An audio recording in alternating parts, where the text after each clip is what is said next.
चलिए बेटा, डिस्कस करने जा रहे हैं बेटा, यहाँ रिवाइज करने जा रहे हैं आपके साथ अब अकाउंटिंग स्टैंडर्ड 9।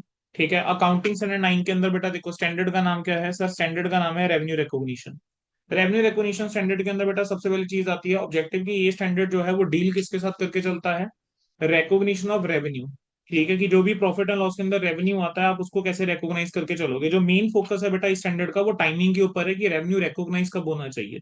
ठीक है, और कब रेवेन्यू रिकॉग्निशन जो है वो क्या होनी चाहिए? पोस्टपोन होनी चाहिए। ठीक है, इस स्टैंडर्ड के स्कोप की बात करके चलें तो अकाउंटिंग स्टैंडर्ड डील करके चलता है जो भी आपका रेवेन्यू अराइज होता है ऑर्डिनरी कोर्स ऑफ बिजनेस में, गुड्स को बेच के, सर्विसेज रेंडर करके और यूज करके by others of enterprise resources, यानी एंटरप्राइज के रिसोर्सेज को यूज करके चल रहा है और उसके ऊपर आपको क्या बन रहा है? इंटरेस्ट, रॉयल्टी या डिविडेंड मिल रहा है। अकाउंटिंग स्टैंडर्ड 9 लेकिन कुछ चीजों के ऊपर एप्लीकेबल नहीं होता। पैराग्राफ नंबर 2 में बताया गया अकाउंटिंग स्टैंडर्ड 9 डील नहीं करके चलेगा किन रेवेन्यूज के साथ? कोई भी रेवेन्यू आपका कंस्ट्रक्शन कॉन्ट्रैक्ट रिलेटेड है, बिकॉज उसके लिए AS7 है बेटा। रेवेन्यू आपका हायर परचेज लीज एग्रीमेंट से है, AS19 इज देयर। रेवेन्यू आपका गवर्नमेंट ग्रांट या अदर सिमिलर सब्सिडी से है, AS12 इज देयर बेटा। रेवेन्यू आपका इंश्योरेंस कॉन्ट्रैक्ट या से है ऑफ इंश्योरेंस कंपनी, वहां पे इंश्योरेंस एक्ट की बेटा रेगुलेशंस लगती हैं। अकाउंटिंग स्टैंडर्ड 9 में बोला गया कि रेवेन्यू की डेफिनेशन के अंदर हम इन चीजों को इंक्लूड करके नहीं चलेंगे। पैराग्राफ नंबर 3 में बोल दी गई 6 चीजें। कहते हैं कि अगर आपने कोई नॉन करंट एसेट बेचा है उसके ऊपर कोई रियलाइज गेन हुआ वो रेवेन्यू में नहीं आएगा। कोई अनरियलाइज गेन है, आपने कोई नॉन करंट एसेट होल्ड करा हुआ है, उसकी वैल्यू बढ़ गई है, एप्रिसिएशन हो गई है, तो वो अनरियलाइज गेन है, कह रहे हैं वो रेवेन्यू में इंक्लूड नहीं होगा। आपने क्या करा? किसी ऑब्लिगेशन को डिस्चार्ज कर दिया है at less than the carrying amount, तो वो जो रियलाइज गेन है वो यहाँ कवर नहीं होगा रेवेन्यू में। अनरियलाइज गेन है, ठीक है, आपने रीस्टेटमेंट करी है एक ऑब्लिगेशन की कैरिंग अमाउंट को, वो अनरियलाइज गेन कवर नहीं होगा। चाहे आपका रियलाइज गेन है या अनरियलाइज गेन है, किसके चलते? जो फॉरेन एक्सचेंज रेट के अंदर चेंज हुआ है या ट्रांसलेशन के चलते, वो आपका रेवेन्यू में कवर नहीं होगा। कोई आपका अनरियलाइज होल्डिंग गेन है, किस वजह से? एसेट की वैल्यू के अंदर चेंज हुआ है, करंट एसेट्स के अंदर, या नेचुरल इंक्रीज हो गया है हर्ब्स के अंदर या एग्रीकल्चर और फॉरेस्ट प्रोड्यूस के अंदर, तो वो भी आपका कवर नहीं होता। डेफिनेशंस की बेटा बात करके चले तो डेफिनेशन में सबसे पहले आता है रेवेन्यू। ठीक है, इसके ऊपर बेटा क्वेश्चन जो है वो ज्यादा टेस्ट नहीं करा गया अब तक, लेकिन CA फाइनल के अंदर एक क्वेश्चन था, मैंने अपने टेस्ट में भी डाला था। ठीक है, रेवेन्यू जो है उसको आपको पता होना चाहिए क्या है। Revenue is basically the gross inflow. Gross inflow किस चीज का? कैश का, रिसीवेबल्स का या अदर कंसिडरेशन का, जो ऑर्डिनरी एक्टिविटीज के थ्रू आता है। कैसे? गुड्स को बेच के, सर्विसेज रेंडर करके, या use by other of enterprise resources yielding interest, royalty और डिविडेंड। ठीक है, कह रहे हैं कैश या रिसीवेबल या अदर कंसिडरेशन जो ऑर्डिनरी कोर्स ऑफ एक्टिविटी से है, क्या चीज? Gross inflow. ठीक है, इसके ऊपर कैसे टेस्टिंग करके चलेंगे? आपको एक सेल रिटर्न का कुछ दे देंगे तो आपसे पूछेंगे रेवेन्यू कितना है, तो बच्चा क्या करता है? सेल रिटर्न माइनस कर देता है। सेल रिटर्न को माइनस नहीं करना, डिस्काउंट माइनस होता है, trade discount, cell return minus नहीं होता। ठीक है, तो आप सेल रिटर्न को अलग रिकॉर्ड करके चलेंगे और ग्रॉस रेवेन्यू आप अलग रिकॉर्ड करके चलेंगे। सर एजेंसी रिलेशनशिप जो होता है उसके अंदर जो रेवेन्यू होता है वो कमीशन का अमाउंट होता है, ना कि ग्रॉस इनफ्लो। ठीक है, और अमाउंट जो होता है रेवेन्यू का, जो भी ट्रांजेक्शन के ऊपर राइज होगा वो कैसे पता लगेगा? एग्रीमेंट जो होता है पार्टीज के बीच। अच्छा, अब सबसे पहले हम कवर करके चलते हैं use by others of enterprise resources. Enterprise के रिसोर्सेज कोई और यूज करके चल रहा है तो उसके ऊपर इंटरेस्ट, रॉयल्टी, डिविडेंड है। कैसे रेवेन्यू रिकॉग्निशन होगा बेटा? इंटरेस्ट बेसिकली होता है वो चार्ज होता है। आप कैश रिसोर्सेज कोई आपके यूज करके चल रहा है, ठीक है, या कोई अमाउंट ड्यू है एंटरप्राइज को, उसके लिए जो चार्ज लिया गया उसको इंटरेस्ट बोला जाता है।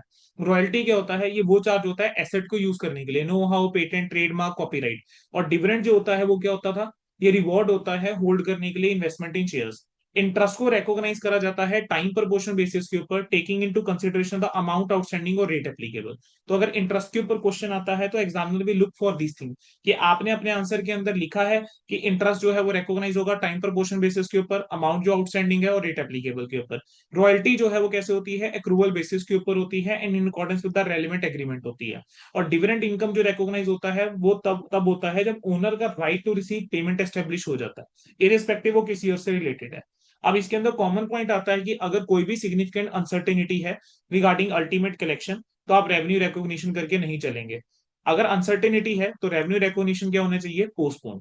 अगर अमाउंट फॉरेन करेंसी के अंदर भी रिसीव होना है और अनसर्टेनिटी है तो आपका सेम ही ट्रीटमेंट रहेगा, चीजें चेंज नहीं हो जाएंगी। अगला आ जाता है सेल ऑफ गुड्स को लेकर।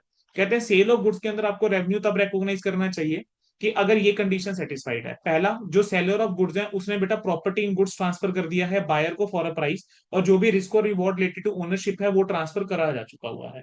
और जो बायर और सेलर है, मतलब जो सेलर है उसका कोई इफेक्टिव कंट्रोल नहीं रहेगा। दूसरा, कोई भी कोई भी अनसर्टेनिटी नहीं होनी चाहिए सिग्निफिकेंट रिगार्डिंग द अमाउंट और कलेक्शन। ना तो कलेक्शन को लेकर ना अमाउंट को लेकर अनसर्टेनिटी नहीं होनी चाहिए, क्योंकि जहां पर भी अनसर्टेनिटी आ गई वहां पे रेवेन्यू रिकग्निशन क्या होगा, पोस्टपोन होगा। अब अकाउंटिंग स्टैंडर्ड 9 की एप्लीकेबिलिटी जो है वो कैसे पूछ सकते हैं आपसे?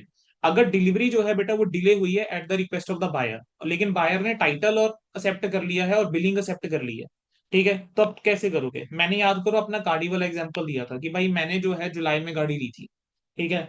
अब जुलाई में हमारा रिटर्न सीजन टाइमिंग भी होता है, तो मेरी गाड़ी जो है वो जुलाई में आ गई थी, लेकिन मैंने डिलीवरी अगस्त में ली थी, तो आई रिक्वेस्टेड देम कि मैं डिलीवरी बाद में लूंगा। कहते हैं कि सर आप बिलिंग करा लो, ठीक है। तो हुआ क्या, जो गुड्स थे वो इन हैंड थे, मतलब मेरी गाड़ी जो थी उनके पास थी। सेकंड, गुड्स जो है वो आइडेंटिफाई हो रहे थे कि यार वो मुझे बिलोंग करके चलते हैं, तो goods must be identify as buyer goods, goods must be in hand, और goods must be ready for delivery. और गुड्स जो है वो रेडी फॉर डिलीवरी होनी चाहिए बायर को, जिस टाइम पे आप रिकॉग्निशन करके चल रहे हो तो goods must be ready for delivery. अगर ये तीन चीजें हो रही हैं, ठीक है, तब आप क्या करोगे, रेवेन्यू रिकॉग्निशन आप करके चल लोगे। अगर डिलीवरी क्या है, डिलीड एट रिक्वेस्ट ऑफ बायर।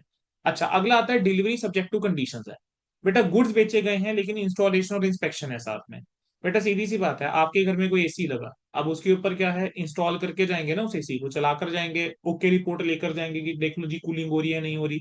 तो कह रहे हैं रेवेन्यू तब तक रिकॉग्नाइज नहीं करके चलोगे जब तक कस्टमर डिलीवरी एक्सेप्ट नहीं कर लेता और इंस्टॉलेशन और इंस्पेक्शन कंप्लीट नहीं हो जाता।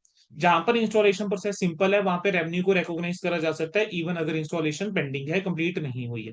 गुड्स अगर बेचे गए हैं ऑन अप्रूवल बेसिस, आप sold subject to approval basis, तो कह रहे हैं ऐसे केस के अंदर जैसे क्या होता है, रेवेन्यू आप तब तक रिकॉग्नाइज करके नहीं चलोगे जब तक गुड्स या तो फॉर्मली एक्सेप्ट नहीं हो जाते, या फिर बायर ने कोई ऐसा एक्ट नहीं कर दिया अडॉप्ट करते हुए ट्रांजेक्शन, या टाइम पीरियड जो है रिजेक्शन के लिए वो लैप्स हो चुका हुआ है, या फिर एक रीजनेबल टाइम पीरियड लैप्स हो गया था जहां पर कोई स्पेसिफिक पीरियड मेंशन नहीं था। यहाँ पर याद करेंगे तो साड़ी और लहंगे वाला मैं एग्जांपल देके चलता हूँ कि ठीक है, उससे रिलेट हम करके चलते हैं, तो we are not going to that example now. But एक चीज बस समझेंगे, आज जब भी आपके पास क्वेश्चन आएगा जहां पर गुड सब्जेक्ट टू अप्रूवल है, तो being an examiner I will look for these four things. पहला कि क्या आपने लिखा या नहीं लिखा, कि रेवेन्यू आप तब तक रिकॉग्नाइज नहीं करके चलोगे जब तक जो है गुड्स फॉर्मली एक्सेप्ट नहीं हो जाते बाय द बायर, बायर ने कोई ऐसा एक्ट नहीं कर दिया अडॉप्टिंग द ट्रांजैक्शन, या टाइम पीरियड रिकॉग्निशन के लिए लैप्स हो गया है। और आखिरी क्या आता है कि जहां पर रीजनेबल टाइम पीरियड निकल चुका है, जहां पर कोई टाइम पीरियड मेंशन नहीं था, कोई स्पेसिफिक पीरियड अगर मेंशन नहीं था तो रीजनेबल टाइम बच्चा निकल चुका है। बोलो क्या ये चीज जो है बेटा क्लियर होती है? अगला क्या है sir, goods are sold by giving the buyer an unlimited right of return. अगर गुड्स बेचे गए हैं बायर को by giving an unlimited right of return, ठीक है, तो ऐसे केस के अंदर रेवेन्यू रिकॉग्निशन बेटा डिपेंड करता है किसके ऊपर, revenue recognition depends upon the agreement या सर्कमस्टांसेस। तो वहां पर एग्रीमेंट और सर्कमस्टांसेस के ऊपर जो है वो डिपेंड करता है। जैसे रिटेल सेल ऑफर करके चलता है गारंटी ऑफ मनी बैक अगर आप सेटिस्फाइड नहीं हो, तो कहते हैं आप रेवेन्यू को रिकॉग्नाइज करके चलो, और आप प्रोविजन बना के चलेंगे किस चीज के लिए, जो भी प्रीवियस एक्सपीरियंस रहता है कि कितनी रिटर्न रहती है, उस बेस के ऊपर आप प्रोविजन जो है वो आप बनाकर जो है वो आप चल पड़ते हैं। ठीक है बेटा, यहां तक क्लियर होता है? जस्ट मिनट बेटा, ये हैंग हो रहा है, जस्ट एक मिनट देना, मैं स्क्रीन शेयरिंग स्टॉप करके दोबारा से शेयर कर रहा हूँ।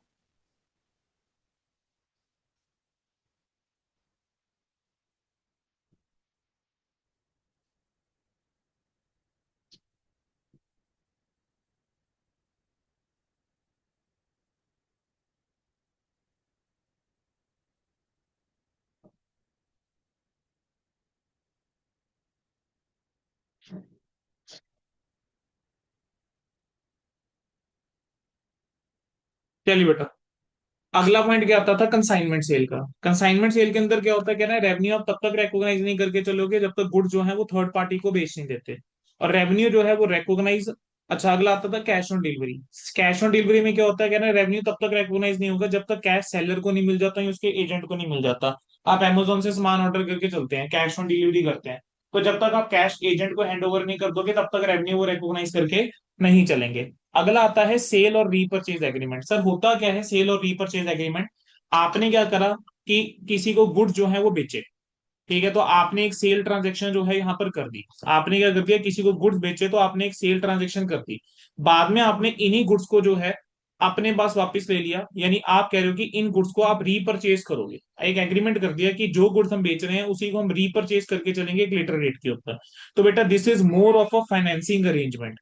ठीक है, सब्सटेंस ओवर फॉर्म यहाँ लग जाता है, ये एक फाइनेंसिंग अरेंजमेंट बन जाता है, तो कैश इनफ्लो जो है उसको रेवेन्यू की तरह रिकॉग्नाइज करके नहीं चलना चाहिए। अगला आता है स्पेशल ऑर्डर और शिपमेंट्स वाला। कह रहे हैं पेमेंट जो होती है वो रिसीव हो गई है आइदर इन फुल और पार्शियल फॉर गुड्स जो कि प्रेजेंटली स्टॉक में नहीं है। रेवेन्यू जो है वो आप तब तक रिकॉग्नाइज नहीं करके चलते जब तक गुड्स मैन्युफैक्चर नहीं हो जाते, आइडेंटिफाई नहीं कर ले जाते अच्छा ये गुड्स हैं, और गुड्स रेडी फॉर डिलीवरी ना हो बायर को, by the buyer to third party. ठीक है, डिलीवरी के लिए ना रेडी ना हो टू द बायर।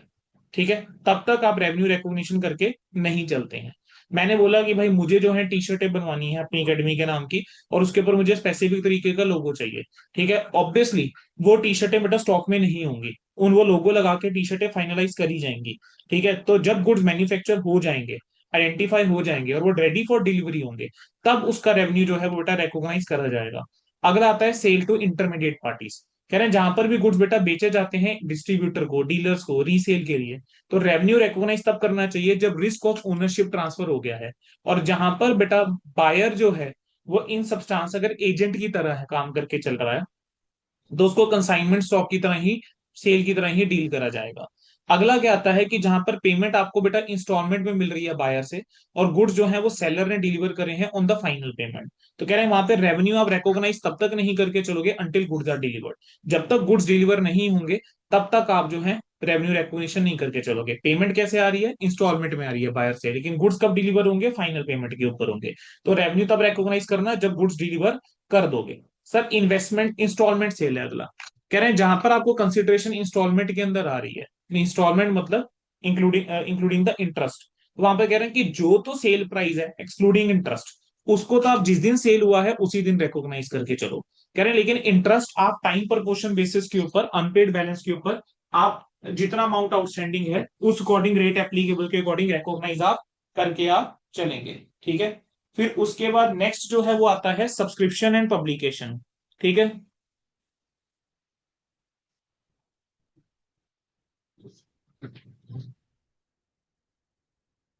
ठीक है, अगला जो आता है वो क्या आ जाएगा बेटा, नेक्स्ट हमारे पास पॉइंट आता है ट्रेड डिस्काउंट और वॉल्यूम रिबेट। ठीक है, सब्सक्रिप्शन और पब्लिकेशन चलो। सब्सक्रिप्शन और पब्लिकेशन के अंदर क्या आता है कि रेवेन्यू रिकॉग्निशन जो होता है, जो भी रेवेन्यू रिसीव हुआ है या बिल्ड हुआ है, कहेंगे वो आपको रिकॉग्नाइज जो है वो कब करना चाहिए। ठीक है, कह रहे हैं कि उसको आपको डेफर करना चाहिए और रिकॉग्नाइज करना चाहिए। कह रहे हैं यहाँ तो देखो स्ट्रेट लाइन बेसिस के ऊपर रिकॉग्नाइज करके चल लो। ठीक है, जैसे हम न्यूज़पेपर का यहाँ पे एग्जांपल ले लो, बेस्ट है। आपके घर में न्यूज़पेपर आता है, आपने पूरा एनुअल पैकेज ले लिया 12 महीने का।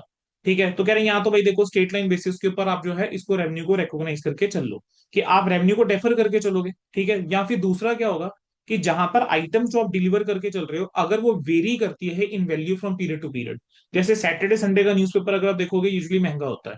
ठीक है, तो रेवेन्यू कह रहे हैं आप सेल्स के बेस के ऊपर करके चलोगे, जो भी सेल वैल्यू है of item delivered in relation to the total sale value, जो सारी की सारी आइटम्स डिलीवर करी जाएंगी। ठीक है, जो कवर्ड होंगी सब्सक्रिप्शन से, प्रोपोर्शनेट बेसिस के ऊपर आप रेवेन्यू को रेकग्नाइज करके चलोगे कि कितना सामान दे चुके हो, सीधी सी बात है उसकी वैल्यू कितनी है, उसको डिवाइड करोगे, कितना सामान जो देना है उसकी वैल्यू कितनी है, जो प्रोपोर्शनेट आ रहा है उस प्रोपोर्शन के अंदर आप रेवेन्यू को रिकॉग्नाइज करके बेटा चल लेंगे। अगला आता है trade discount and volume rebate. बेटा ट्रेड डिस्काउंट और वॉल्यूम रिबेट क्या है, कह रहे हैं जब आप रेवेन्यू को रिकॉग्नाइज करके चलते हो तो जो भी आपका ट्रेड डिस्काउंट होता है और वॉल्यूम रिबेट होता है, कहेंगे उसको आप रेवेन्यू से एक्सक्लूड करके चलेंगे। बहुत फेवरेट क्वेश्चन है एग्जामिनर का, वो बार बार पूछ लेता है ये वाला। डिस्क्लोजर की बात करके चलें, अब मैं डिस्क्लोजर्स ताकि चल रहा हूँ कि क्या क्या स्टैंडर्ड के अंदर डिस्क्लोजर्स हैं। तो हम कह रहे हैं कि जो डिस्क्लोजर अकाउंटिंग स्टैंडर्ड 1 कहता है, अकाउंटिंग स्टैंडर्ड 1 बोलता है कि डिस्क्लोजर ऑफ अकाउंटिंग पॉलिसीज। ठीक है, कि एंटरप्राइज को डिस्क्लोज करने चाहिए सर्कमस्टांसेस। ठीक है, मतलब जहां पर उसने रेवेन्यू रिकॉग्निशन जो है वो क्या करा है, पोस्टपोन करा है। अकाउंटिंग स्टैंडर्ड 1 आप बहुत अच्छे से जानते हैं कि अकाउंटिंग स्टैंडर्ड 1 जो है, ठीक है, वो क्या करते के चलता है कि you have to disclose the accounting policies which ever you have followed in the preparation and presentation. ठीक है, अब वो कहता है कि देखो भाई AS1 वाली पॉलिसी तो तुमको डिस्क्लोज करनी है ही है, लेकिन अगर तुमने रेवेन्यू रिकॉग्निशन को पोस्टपोन करा है और जिस सर्कमस्टांसेस के अंदर पोस्टपोन करा है, तो आपको जो है वो बताकर चलना है। ठीक है, उसके बाद नेक्स्ट आता है सेल ऑफ सर्विसेज। कह रहे हैं जो भी रेंडर करके सर्विसेज रेवेन्यू होता है वो आप कब रिकॉग्नाइज करके चलते हो, जब बेटा सर्विसेज जो है वो परफॉर्म कर ली गई हैं, और दूसरा at the time of recognition कोई भी सिग्निफिकेंट अनसर्टेनिटी एग्जिस्ट नहीं करती है रिगार्डिंग द कंसिडरेशन और अल्टीमेट कलेक्शन। अगर कंसिडरेशन या कलेक्शन को लेकर अनसर्टेनिटी है तो रेवेन्यू रिकॉग्निशन पोस्टपोन होगा। सर यहाँ पर क्या होता है, मेथड्स क्या होते हैं रेवेन्यू रिकॉग्निशन के। सर पहला है प्रोपोर्शनेट कंप्लीशन मेथड। ये इसके अंदर क्या होता है बेटा, एक से ज्यादा एक्ट जो होते हैं वो परफॉर्म होने होते हैं। तो जो रेवेन्यू है आप प्रोपोर्शनेट बेसिस के ऊपर कर देते हैं कि कितना काम कंप्लीट हो चुका हुआ है कॉन्ट्रैक्ट के अंदर, तो परसेंटेज बेसिस के ऊपर आप रेवेन्यू रिकॉग्निशन कर लेते हैं। रेवेन्यू रिकॉग्निशन आपका कॉन्ट्रैक्ट वैल्यू के बेस के ऊपर हो जाता है, कॉस्ट के बेस के ऊपर हो सकता है, नंबर ऑफ एक्ट्स के बेस के ऊपर हो सकता है, या कोई और सुटेबल बेसिस हो सकता है। जो आप कंस्ट्रक्शन कॉन्ट्रैक्ट वाला स्टैंडर्ड पढ़ते हैं उसमें कहीं ना कहीं ये चीज यूज होती है। जब सर्विसेज अगर प्रोवाइड आप करके चल रहे हो इनडिटर्मिनेट नंबर ऑफ एक्ट्स में over a specified period of time, तो वहां पर आप एसएलएम बेसिस यूज करके चल लीजिए, अनलेस कोई और मेथड जो है वो ज्यादा बेटर परफॉर्मेंस पैटर्न को रिफ्लेक्ट करके चलता है। सर अगला आता है completed service contract method. Completed service contract method क्या कहता था बेटा, कि जो परफॉर्मेंस है उसके अंदर या तो एक सिंगल एक्ट एग्जीक्यूट होना है, या फिर सर्विसेज जो परफॉर्म हो रही हैं उसके अंदर एक से ज्यादा एक्ट है, और जो सर्विसेज परफॉर्म अभी करनी है वो सिग्निफिकेंट है in relation to the transaction as a whole. Simple सी बात है बेटा, आपकी मैरिज है, आपने एक फोटोग्राफर की सर्विसेज ली, ठीक है, तो प्री वेड आपने शूट करवाया। अब फोटोज तो क्लिक हो चुकी हुई हैं, लेकिन जब तक आपके सामने वो वीडियो बनकर नहीं आएगी तो तब तक आप ये नहीं कह सकते ना कि वो सर्विसेज कंप्लीट हो चुकी है। यानी एक सिग्निफिकेंट पार्ट है जो अभी परफॉर्म करना बाकी है। तो परफॉर्मेंस तब तक कंप्लीट आप नहीं मानोगे जब तक आपके सामने वीडियो नहीं आएगी, यानी वो एक्ट एग्जीक्यूट नहीं हो जाएगा। तो कह रहे हैं रेवेन्यू आप तब रिकॉग्नाइज करके चलोगे जब वो सोल या फाइनल एक्ट हो जाएगा और सर्विसेज जो है वो क्या हो गई है, चार्जेबल हो गई है। अब अकाउंटिंग स्टैंडर्ड 9 की एप्लीकेबिलिटी कैसे होती है रेंडरिंग ऑफ सर्विसेज के केस में। सबसे पहला आ जाता है इंस्टॉलेशन फीस। कह रहे हैं रेवेन्यू आप तब रिकॉग्नाइज करके चलोगे जब इंस्टॉलेशन कंप्लीट हो जाता है और सेम कस्टमर ने क्या कर लिया, एक्सेप्ट कर लिया कि ठीक है जी वी आर सेटिस्फाइड, साइन कर दिए। Advertising commission. कह रहे हैं एडवर्टाइजिंग कमीशन के अंदर रेवेन्यू आप तब रिकॉग्नाइज करके चलते हो जब सर्विस कंप्लीट हो जाती है। ठीक है, यानी एडवर्टाइजिंग एजेंसीज के केस में मीडिया कमीशन आप रिकॉग्नाइज तब करके चलोगे जब एडवर्टीजमेंट या कमर्शियल पब्लिक के सामने आ गया। ठीक है, तब आप मीडिया कमीशन रिकॉग्नाइज कर लो और नेसेसरी इंटीमेशन मिल गई है। अगर प्रोडक्शन कमीशन है तो जैसे ही प्रोजेक्ट कंप्लीट हुआ रेवेन्यू रिकॉग्निशन जो है वो रिकॉग्नाइज कर लिया जाता है। Insurance agency commission important for examination, वो कब से होगा, जब इफेक्टिव कमेंसमेंट होता है या रिन्यूअल डेट होता है पॉलिसी का, तब से आप रेवेन्यू को रिकॉग्नाइज करके चलोगे, तब ऑन द इफेक्टिव कमेंसमेंट या रिन्यूअल डेट जो होती है पॉलिसी की। अगला आता है एडमिशन फीस। एडमिशन फीस क्या है कि जो भी बेटा आपका रेवेन्यू होता है आर्टिस्टिक परफॉर्मेंस है बैकवेट्स के अंदर या कोई स्पेशल इवेंट, ठीक है, वो रिकॉग्नाइज कब होना चाहिए, जब इवेंट हो जाएगा। कह रहे हैं जहां पर सब्सक्रिप्शन के अंदर नंबर ऑफ इवेंट्स हैं जो बेचे जा रहे हैं, तो फीस आप एलोकेट करके चलते हो सिस्टमेटिक और रैशनल बेसिस के ऊपर। आपका रोज गार्डन के अंदर क्या लगा, कोई फेस्टिवल लगा, तो उसके लिए मान लेते हैं आपको एडमिशन फीस लग रही है, अब 5 दिन इवेंट होना है, तो प्रोपोर्शनेट बेसिस के ऊपर हम 5 दिन के अंदर वो फीस जो है वो डिवाइड करके चल सकते हैं। जब इवेंट हो जाएगा तब आप रेवेन्यू को रिकॉग्नाइज करके चलोगे। ठीक है, ट्यूशन फीस कहेंगे over the period of instruction revenue recognise होगा। एंट्रेंस फीस कह रहे हैं एंट्रेंस फीस वैसे नेचर ऑफ सर्विस के ऊपर डिपेंड करके चलती है, लेकिन जनरली इसको कैपिटलाइज करा जाता है। मेंबरशिप फीस, अगर मेंबरशिप फीस जो आप देके चल रहे हो वो सिर्फ मेंबरशिप परमिट करके चलता है, बाकी सारी सर्विसेज या प्रोडक्ट के लिए आपको सेपरेटली पे करके चलना है। तब तो जब पैसा मिल गया तब रेवेन्यू रिकॉग्नाइज कर लो। लेकिन अगर मेंबरशिप के साथ आपको सर्विस या पब्लिकेशंस भी मिल रही हैं, जैसे आपके आईसीआई की आप मेंबरशिप जब रजिस्टर करके चलेंगे तो उसके अंदर वो आपको ऑप्शन देता है कि ठीक है भाई तुमको जो है पब्लिकेशंस भी साथ में चाहिए, तो अगर आप बुक सिलेक्ट कर देते हो तो सिस्टमेटिक और रैशनल बेसिस के ऊपर जो आप मेंबरशिप देके चलो उसमें सर्विस और पब्लिकेशन भी है, तो वहां पर आप रेवेन्यू को सिस्टमेटिक और रैशनल बेसिस पे सिलेक्ट करके चलते हो रिकॉग्नाइज कि जो भी टाइमिंग और नेचर ऑफ सर्विसेज रहेंगी। फाइनेंशियल सर्विस कमीशन जो है वो क्या होती है, कहता है बेटा यहाँ तो एक सिंगल एक्ट के थ्रू हो सकता है या over a period of time हो सकता है, एक सिंगल अमाउंट चार्ज करी जा सकती है या अमाउंट स्टेजेस में चार्ज करी जा सकती है। ठीक है, ओवर पीरियड ऑफ सर्विस या during the life of transaction. Revenue कह रहे हैं आप तब रिकॉग्नाइज करके चलोगे you should take into consideration following. कह रहे हैं क्या जो सर्विस प्रोवाइड करी गई है वो एक कंटिन्यूइंग बेसिस पे सर्विस थी या वंस फॉर ऑल थी, कि एक बार हमने सर्विस प्रोवाइड करी बस हो गया, ठीक है, या वो कंटिन्यूस बेसिस के ऊपर सर्विस है। ठीक है, इंसिडेंस ऑफ कॉस्ट क्या है, जो आप सर्विस प्रोवाइड करके चल रहे हो तो उसके अगेंस्ट कुछ कॉस्ट भी तो इनकर हो रही होगी, तो वो कॉस्ट कब इनकर हो रही है।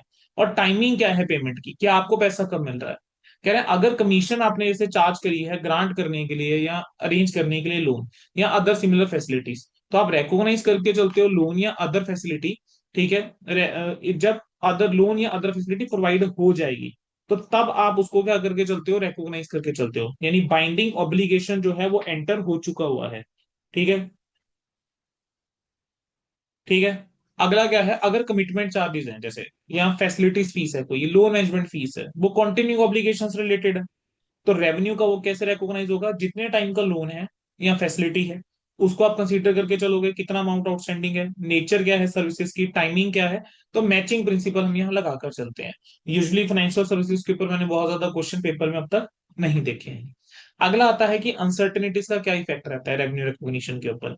कह रहे हैं जहां पर एबिलिटी जो है जो असेस करने की ultimate collection with reasonable certainty lacking है, मीन्स आप एस्टिमेट नहीं कर पा रहे, एबिलिटी नहीं है कि आप असेस कर पाओ कि भी अल्टीमेट कलेक्शन होगा रीजनेबल सर्टेनिटी के साथ। ठीक है, तो कह रहे हैं ऐसे केस में रेवेन्यू रिकॉग्निशन को क्या करना चाहिए, आपको पोस्टपोन जो है वो करके चलना चाहिए to the extent of uncertainties there. कह रहे हैं जहां पर कोई अनसर्टेनिटी नहीं थी जिस टाइम पे आपने रेवेन्यू रिकॉग्निशन करा था, लेकिन बाद में अनसर्टेनिटी जो है वो अराइज होती है, तो ऐसे केस के अंदर जो है वो क्या करके चलोगे। तो ऐसे केस में कह रहे हैं कि आप सेपरेट प्रोविजन बना के चलना, और रेवेन्यू जो ओरिजिनली आपने रिकॉग्नाइज करा हुआ है उसको आप एडजस्ट करके नहीं चलोगे। ठीक है, जहां पर अनसर्टेनिटी जो होती है वो बाद में राइज हो रही है। अच्छा, जहां पर कोई अनसर्टेनिटी नहीं है, ठीक है, अल्टीमेट कलेक्शन को लेकर, तो रेवेन्यू आप रिकॉग्नाइज करके चल लोगे कि जब भी सेल हो गई है या रेंडर हो गई है सर्विसेज, अगर इवन अगर पेमेंट जो है अगर इंस्टॉलमेंट में आ रहा है, अगर कोई भी अनसर्टेनिटी जो है वो नहीं है। ठीक है, क्लियर बेटा। Yes sir. तो बेटा आपका ये जो AS9 है ना, तो वो आपका यहाँ पर क्या हो जाता है, खत्म हो जाता है। ठीक है, मतलब अब मैंने इसके क्वेश्चंस एक बार आपके साथ डिस्कस करके चलने हैं, तो just give me a minute, we will discuss questions as well. चलिए बेटा क्वेश्चंस अब डिस्कस करके चलेंगे। बेटा सबसे पहले आपके आईसीआई के स्टडी मेट का ही सवाल है। जिगाटो जो है वो एक फूड डिलीवरी बिजनेस रन करके चलता है एग्रीमेंट के चलते। जिगैटो अलाउ करता है कस्टमर को कि आप लोकल रेस्टोरेंट से फूड ऑर्डर कर लो, और वो डिलीवरी के लिए रिस्पॉन्सिबल है स्टिपुलेटेड टाइम है। पर्टिकुलर ईयर के अंदर कह रहे हैं उसने पैसा जो कलेक्ट करा वो क्या करा, फूड आइटम के ऊपर 200 लाख रुपए, डिलीवरी चार्जेस का 60 लाख रुपए, जीएसटी 40 लाख रुपए का, और टोटल 300 लाख रुपए। 300 लाख रुपए जो उसको मिले हैं अब ऑर्डर से, और ऑर्डर डिलीवर्ड हुए थे स्टिपुलेटेड टाइम में। कह रहे हैं कितना रेवेन्यू रेस्टोरेंट को रिकॉग्नाइज करना चाहिए, कितना जो है वो रिकॉग्नाइज करना चाहिए जिगैटो को। चलिए बेटा मुझे बताओ कि जो रिस्क और रिवॉर्ड एसोसिएटेड है विद द फूड आइटम वो जिगाटो का क्या है, क्या वो जिगाटो का है, नहीं सर। जिगाटो की जो जिम्मेवारी है वो सिर्फ फूड को डिलीवर करना है। ठीक है, अब आइटम जो है वो प्रिपेयर हुआ है या नहीं हुआ है वो रिस्पॉन्सिबिलिटी किसकी है, रेस्टोरेंट की है। ठीक है, तो रिस्पॉन्सिबिलिटी जो जिगैटो की है वो है कि फूड को डिलीवर करके चलना। ठीक है, और रेस्टोरेंट उस चीज की जिम्मेवारी जो है वो लेकर नहीं चलता है। तो यहाँ पे रेस्टोरेंट जो है उसकी रिस्पॉन्सिबिलिटी सिर्फ खाना बनाना है और इंश्योर करना है क्वालिटी को, जबकि जिगैटो की जो रिस्पॉन्सिबिलिटी है वो क्या है। सर जिगैटो की जो रिस्पॉन्सिबिलिटी है वो है कि आप एक एजेंट की तरह काम करके चलेंगे, और फूड जो है वो कस्टमर तक जो है वो आप पहुंचाकर जो है वो चलेंगे। क्या इतना क्लियर होता है बेटा। अब यहाँ पर कह रहे हैं कि जो रेवेन्यू है, ठीक है, 60 लाख रुपीज का कमीशन जो होगी वो जोगैटो की होगी, 200 लाख रुपए किससे होगा, रेस्टोरेंट का बिलोंग करेगा, और जो 40 लाख रुपए जीएसटी था वो बेटा लाइबिलिटी है, वो थर्ड वो अपने गवर्नमेंट को पे ऑफ करके चलनी है, वो रेवेन्यू का हिस्सा नहीं बनेगा। सर अगला क्या था, एबी जो है वो एबी जो है वो सेल करता है गुड सीडी को 1 मार्च को। सीडी के पास सिग्निफिकेंट कैश फ्लोज थे, इश्यूज थे लास्ट फ्यू मंथ से। However it is trying to raise the funding through bank loan, लेकिन बैंक थ्रू लोन के थ्रू फंडिंग रेज करने की कोशिश कर रहे थे। अब 5 मई को जो है वो क्या हुआ कि सीडी जो है उसने फंडिंग सीख करी, और एक्सपेक्टेड है कि वो पे कर पाएगा गुड्स इन पे कर पाएगा गुड्स के लिए फ्यूचर में। ठीक है, फंडिंग उसको मिल गई है 5 मई को। जिस टाइम पे सेल हुई उस टाइम पे डिफिकल्ट था स्टेन करना कि क्या अमाउंट कलेक्ट हो पाएगा सीडी से। कहता है कि रेवेन्यू रिकॉग्निशन के अंदर आप कैसे डील करके चलोगे। ऑब्वियसली ये क्वेश्चन एज इट इज आए ना आए एमसीक्यू की फॉर्म में टेस्टिंग करी जा सकती है। तो हम कहेंगे कि एबी को यहाँ पर क्या करना चाहिए, क्या रेवेन्यू रिकॉग्निशन करनी चाहिए, नहीं सर। देखो 1 मार्च तक तो कोई रेवेन्यू रिकॉग्निशन मत करके चलो, क्यों, अनसर्टेनिटी का एलिमेंट है, और रेवेन्यू रिकॉग्निशन क्या होना चाहिए, पोस्टपोन होना चाहिए जहां पर भी अनसर्टेनिटी है। अब आप रेवेन्यू तभी रिकॉग्नाइज करके चलो कब जाकर, 5 मई को जाकर आप रेवेन्यू रिकॉग्नाइज करके चलो। ठीक है, तो जो भी इन्वेंट्री कह रहे हैं कि हमने सर ट्रांसफर कर दिया उसका क्या करके चले, सर वो इन्वेंट्री जो है वो लाइन विद कस्टमर है सर। सर अगला आ जाता है क्वेश्चन नंबर 3। एबी ने गुड्स बेचे हैं कितने के, 1-2 लाख रुपए के 1 जनवरी को। जब सेल हो गई उसके बाद सिग्निफिकेंट कैश इश्यूज हुए। Now it is trying to raise funding through the bank loan, bank through loan के थ्रू फंडिंग रेज करके चल रहे हैं, लेकिन वो कर नहीं पाए। लिक्विडेशन की पोजीशन तक पहुंच गए 15 मार्च को। जिस टाइम पे सेल हुई कोई रीजन टू बिलीव नहीं था कि कलेक्ट नहीं कर पाएंगे अमाउंट फ्यूचर में, तो यहाँ पर रेवेन्यू रिकॉग्निशन कैसे करना चाहिए? सर देखो, जिस टाइम पे अब आपने सेल करी थी, जब उस टाइम पे कोई अनसर्टेनिटी वाला बच्चे एलिमेंट ही नहीं था, तो वहां पर तो आप पूरा का पूरा ही सेल रिकॉग्नाइज करके चलोगे ना। तो 2 लाख रुपए की अगर सेल थी, तो आप पूरा का पूरा 2 लाख रुपए का बेटा रेवेन्यू जो है वहां पे आप रिकॉग्नाइज करके चलोगे, तो CD टू रेवेन्यू आपकी क्या हो जाएगी, एंट्री हो जाएगी। लेकिन सर 15 मार्च को जब वो लिक्विडेशन में चला गया, तो आपको पता है पैसा आपको नहीं आएगा, तो बैड डेट टू CD या रिसीवेबल आपकी एंट्री हो जाएगी। क्लियर होता है यहाँ तक? अगला देखो, during the year ended 31 March, J JX enterprises ने 100 लाख रुपए का रेवेन्यू रिकॉग्नाइज करा है एक्रूवल बेसिस के ऊपर, जो डिविडेंड से इनकम आई। डिविडेंड जो है वो डिक्लेयर हुआ था 15 जून को। डिविडेंड जो प्रपोज हुआ था वो 10 अप्रैल को हुआ था। ठीक है, कह रहे हैं क्या ट्रीटमेंट सही है अकाउंटिंग स्टैंडर्ड के अकॉर्डिंग? नहीं सर। आप जानते हैं कि जो डिविडेंड होता है वो तब रिकॉग्नाइज करके चलते हो, जब तब तक रिकॉग्नाइज नहीं करते जब तक right to see payment establish नहीं हो जाता, इरिस्पेक्टिव की किस साल का डिविडेंड है। अब डिविडेंड बेशक फॉर द ईयर एंडेड 31 मार्च 2021 है, लेकिन सर वो डिक्लेयर 15 जून को करा गया है, तो 15 जून को आप रेवेन्यू रिकॉग्नाइज करके चलोगे। उससे पहले आप रेवेन्यू का रिकॉग्नाइज करके नहीं चल सकते। अगला क्या है, वाई लिमिटेड ने कुछ रिसोर्सेज यूज करे हैं एक्स लिमिटेड के, और एक्स लिमिटेड ने बदले में 10 लाख रुपए का इंटरेस्ट मिला है और 15 लाख रुपए की रॉयल्टी। आपको बताना है कि किस बेसिस के ऊपर रेवेन्यू रिकॉग्नाइज होगा। सर रेवेन्यू रिकॉग्निशन के अंदर कहते हैं कि जो रेवेन्यू होता है from the use by others of enterprise resources, वो रेवेन्यू कब रिकॉग्नाइज होना चाहिए? ठीक है, जब कोई अनसर्टेनिटी नहीं है, ना तो अमाउंट को लेकर ना कलेक्शन को लेकर। इंटरेस्ट को रिकॉग्नाइज आप करके चलते हो टाइम प्रपोर्शन बेसिस के ऊपर, कितना अमाउंट आउटस्टैंडिंग है उसके बेस के ऊपर, और जो रेट एप्लीकेबल है। ठीक है, तो देखो, time proportion basis, amount outstanding और रेट एप्लीकेबल, ये आपके आंसर में होना चाहिए। ठीक है, देयरफॉर एक्स लिमिटेड यहाँ पे 10 लाख रिकॉग्नाइज करके चलेगा, और रॉयल्टी कैसे होता है, एग्रीमेंट के तहत एक्रूवल बेसिस के ऊपर, तो 15 लाख की रॉयल्टी रिकॉग्नाइज हो जाएगी। सर अगला क्या है, बोर्ड ऑफ डायरेक्टर जो है क्वेश्चन नंबर 6, उन्होंने डिसाइड करा कि 31 मार्च को सेल प्राइस इंक्रीज कर देंगे सर्टेन आइटम्स का रेट्रोस्पेक्टिवली 1 मार्च से। और ये प्राइस रिवीजन जो है उसके चलते कंपनी को 15 लाख रुपए कस्टमर से और मिलेंगे। ठीक है, कहना लेकिन अकाउंटेंट जो है वो माइंड नहीं बना पा रहा कि 15 लाख को सेल्स के अंदर इंक्लूड करे या ना करे। देखो सर, प्राइस रिवीजन जो है वो पिछले साल से इफेक्टिव है, यानी 21-22 से इफेक्टिव है। 1 जनवरी से प्राइस रिवीजन हो गई, तो कंपनी जो है उसको 15 लाख में मिलने हैं। अगर तो कंपनी असेस कर पाती है कि भाई ये कलेक्शन हो जाएगा, तब तो आप रेवेन्यू रिकॉग्नाइज करके चलो प्राइस रिवीजन के चलते, अदरवाइज आप एडिशनल रेवेन्यू रिकॉग्नाइज करके नहीं चलेंगे। Sir illustration number 7, question number 7, एक क्लेम जो है वो लॉन्च करा गया था रेलवेज के साथ मार्च 2021 में, कि गुड्स गुम गए हैं 2 लाख रुपए के। लेकिन इसके लिए पेमेंट के लिए जो ये पास हुआ, वो 1.5 लाख रुपए में पास हुआ, वो भी मार्च 2023 में जाके। कह रहा है कोई भी एंट्री पास नहीं करी थी बुक्स के अंदर, जब क्लेम हमने लॉन्च करा था तब कोई एंट्री पास नहीं करी। कह रहे हैं अब आप एडवाइस करो कि फाइनल अकाउंट जो इस साल के होंगे, यानी 31 मार्च 2023 के, तब क्या करना चाहिए। देखो सर, अकाउंटिंग स्टैंडर्ड 9 ये कहता है कि जहां पर आप अल्टीमेट कलेक्शन को लेकर असेस नहीं कर पा रहे रीजनेबल सर्टेनिटी के साथ, तो वहां पे रेवेन्यू रिकॉग्निशन पोस्टपोन होना चाहिए। अब यहाँ पर रेवेन्यू रिकॉग्निशन जो है पोस्टपोन अगर आप करके चलोगे, क्यों करके चलोगे, क्योंकि जिस टाइम पे आपने क्लेम पास करा था, क्लेम लॉन्च करा था, तब तो अनसर्टेनिटी का एलिमेंट था, तभी आपने कोई रिकॉग्निशन नहीं करी। ठीक है, और 1.5 लाख जो है वो कलेक्ट हुआ, वो कब जाके कलेक्ट हुआ, मार्च 2023 में जाके। तो आप इसको प्रायर पीरियड आइटम नहीं बोल सकते। बच्चा क्या कर देता है, AS5 के साथ मिक्स कर देता है, ये प्रायर पीरियड आइटम नहीं है सर। आप यहाँ पर 1.5 लाख रुपए रेवेन्यू रिकॉग्नाइज करोगे ही 31 मार्च 2023 में जाकर, और इसको आप एक्स्ट्रा ऑर्डिनरी आइटम की तरह भी ट्रीट करके नहीं चलोगे। ठीक है, लेकिन अकाउंटिंग स्टैंडर्ड 5 ये कहता है कि जब आइटम्स जो होती हैं इनकम और एक्सपेंस की ऑर्डिनरी एक्टिविटी से with in the item of profit and loss, उस साइज नेचर और इंसिडेंस की है कि उनका डिस्क्लोजर जो है वो रेलिवेंट है अंडरस्टैंड करने के लिए कि उसका परफॉर्मेंस पे क्या इम्पैक्ट पड़ रहा है, तो आप सेपरेटली डिस्क्लोज करके चलेंगे और नेचर ऑफ अमाउंट भी बताएंगे, तो वो आप जरूर लिख कराएंगे। ठीक है, तब आपको पूरे नंबर मिलेंगे। सर अगला क्या है, GH मैन्युफैक्चर जो है वो टीवी सेल करके चलता है।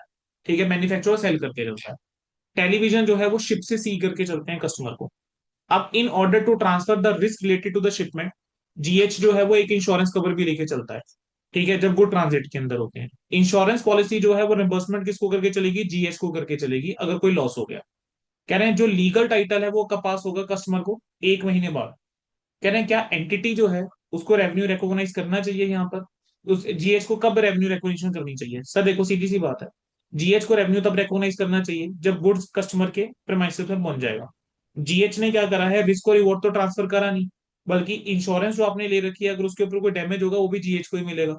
तो जब तक रिस्क और रिवॉर्ड ट्रांसफर नहीं होता रेवेन्यू रिकॉग्निशन नहीं होती।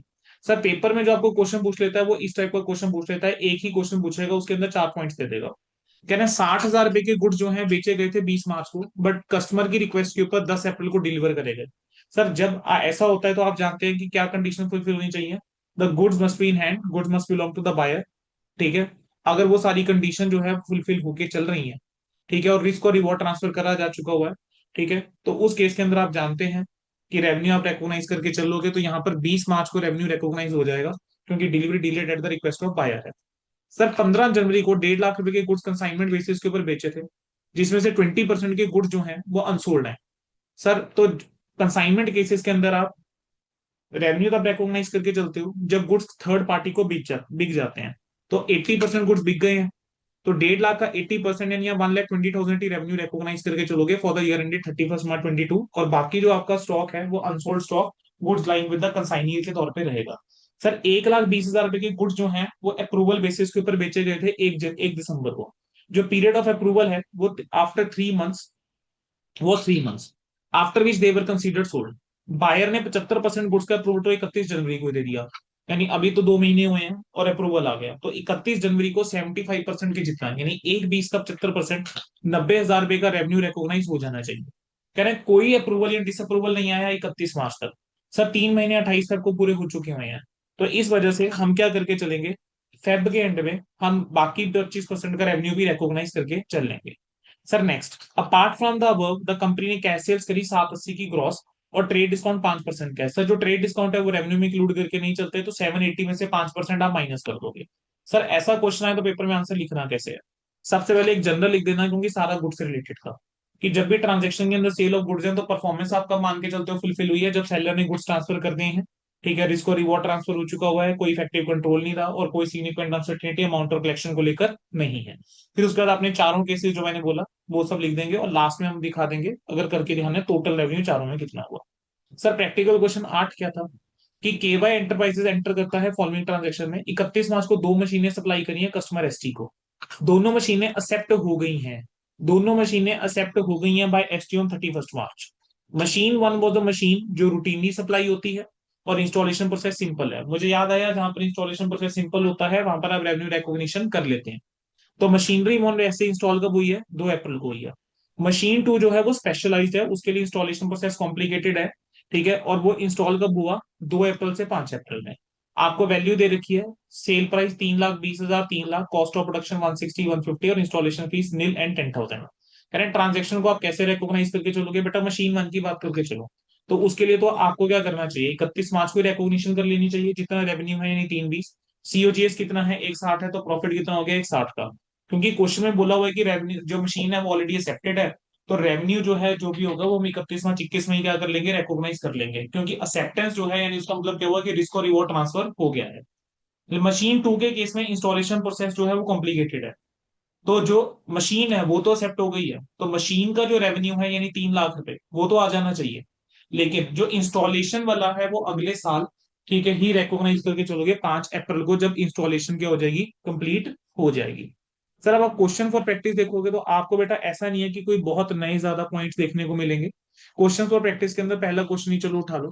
21-22 के अंदर एक्स वाई ने क्या करा, कंसाइनमेंट बेसिस के ऊपर गुड्स बेचे 10 लाख रुपए के, ठीक है, एज पर टर्म्स जब आप पेमेंट तभी करोगे जब गुड्स थर्ड पार्टी को बिकेंगे, और रेस्ट जो है या वो रिटर्न करे जा सकते हैं, और कोई फर्दर लाइबिलिटी नहीं रहेगी।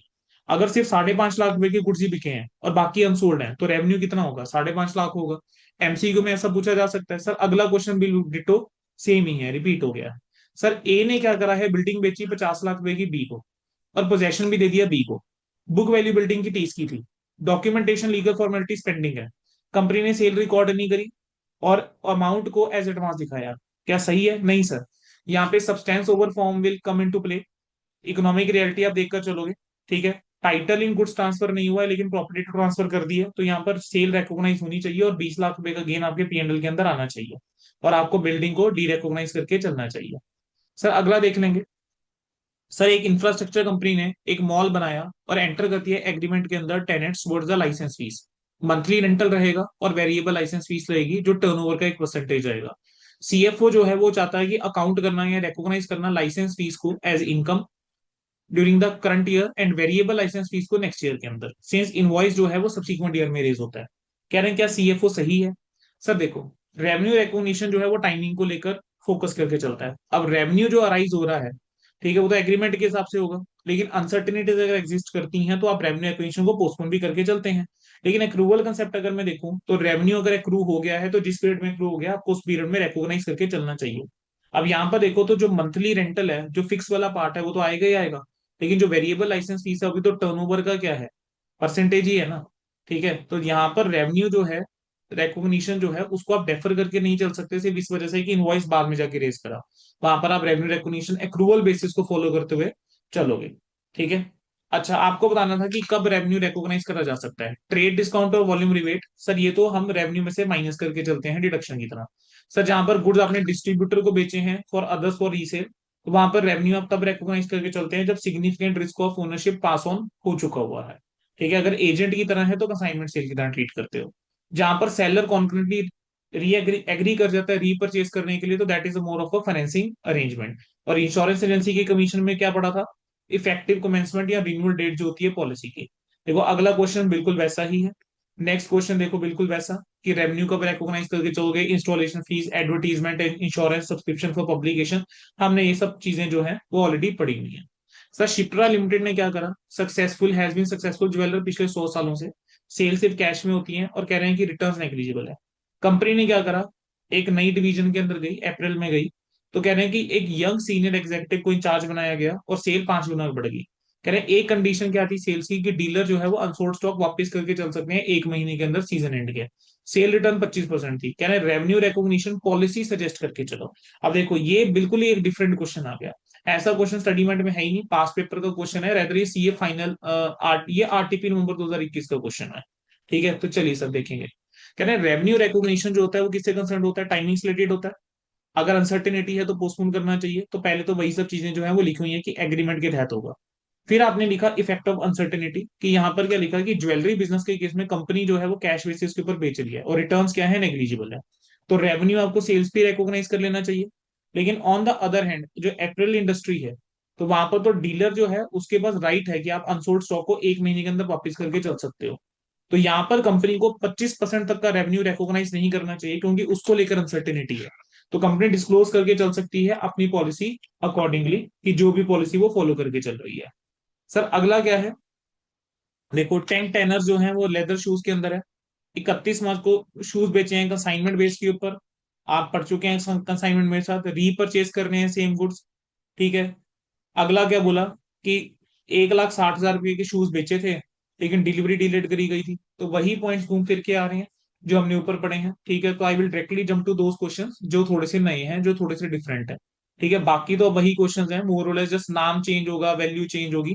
तो I will directly jump to the new question. तो आरटीपी मई 2018 का सवाल है। एक मैन्युफैक्चरिंग कंपनी जो है वो फॉलो करके चल रही है स्टेज ऑफ प्रोडक्शन और sale in manufacturing the fine paper rolls. ठीक है, आपको ये स्टेजेस दे रखी हैं। सबसे पहले 15 जनवरी को रॉ मटेरियल, फिर पल्प बना work in progress 1, work in progress 2 thick paper, फिर फाइन पेपर रोल बने, रेडी फॉर सेल है, सेल एग्रीड और invoice raise delivered paid and for, ये आपको दे रखा है।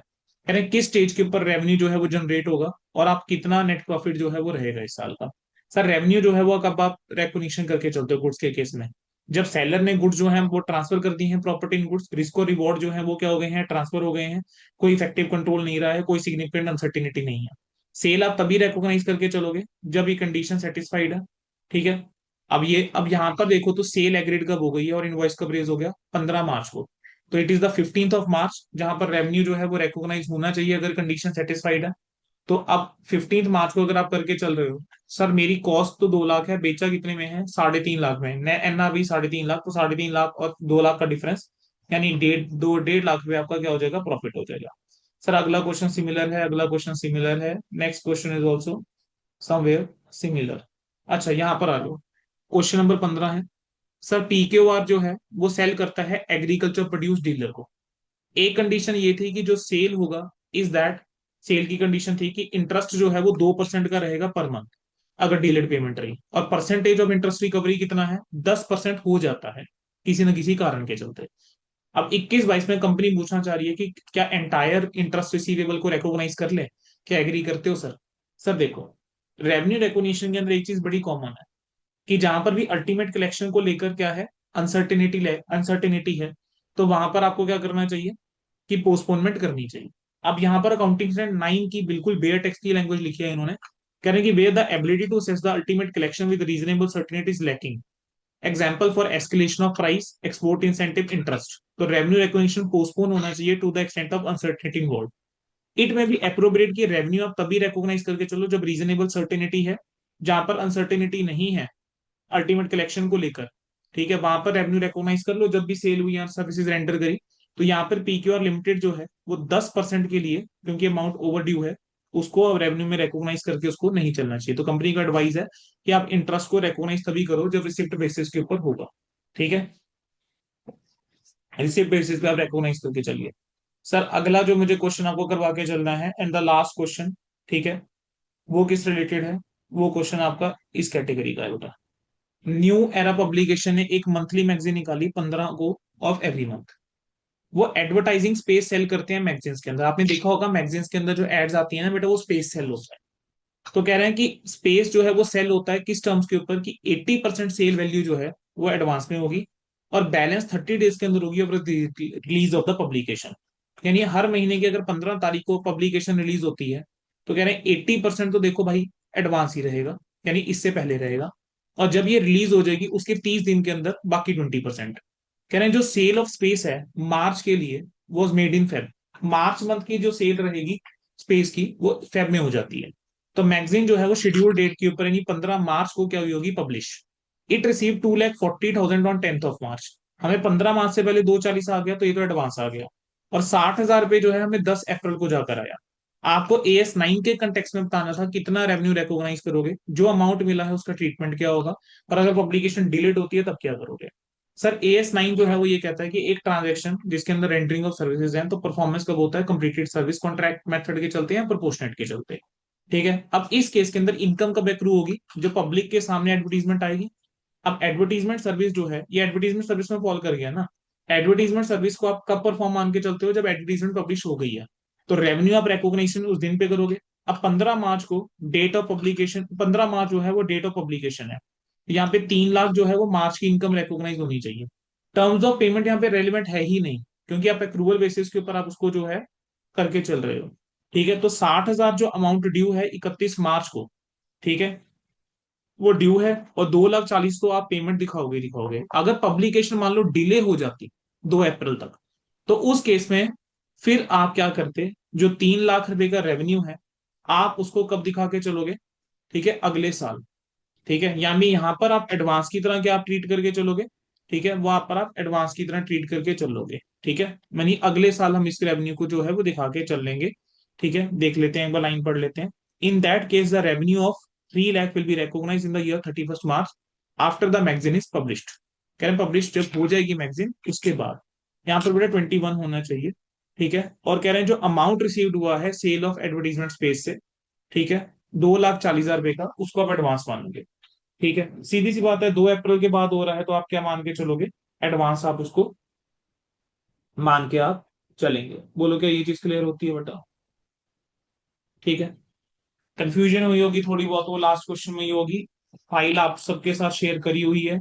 ठीक है, क्लास के अंदर हमने यही बांटा था, यही नोट्स शेयर करे थे, तो एक बार आंसर पढ़ के देखना, कोई डाउट रहेगा कोई दिक्कत की बात नहीं है बेटा, पूछ सकते हैं। ठीक है, डन बेटा।